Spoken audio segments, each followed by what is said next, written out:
রাজি হচ্ছে শোনাবতী। নমস্কার, আমার নাম অনন্যা মালাকার। নমস্কার, আমার নাম দীপ্তি দাস। নমস্কার, আমার নাম গৌরব বংশী।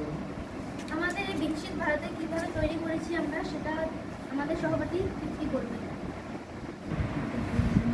টারবাইন হাওয়া থেকে বিদ্যুৎ উৎপন্ন করে, সোলার প্যানেল সূর্য রশ্মি থেকে বিদ্যুৎ উৎপন্ন করে। দুইটি বিদ্যুৎ পাওয়ার হাউসে প্রস্তুত হয়, জমা হয়। এখান থেকে আমরা নিজের চাহিদা মতো বিদ্যুৎ খরচ করতে পারি।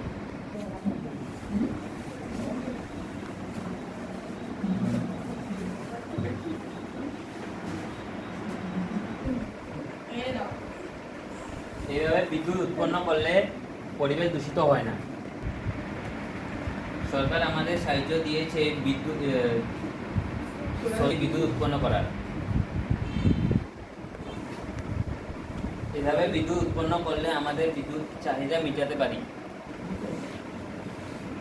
এভাবে আমরা বিদ্যুৎ উৎপন্ন করলে বিকশিত ভারত উৎপন্ন করতে পারবো। এটাই আমাদের স্বপ্ন।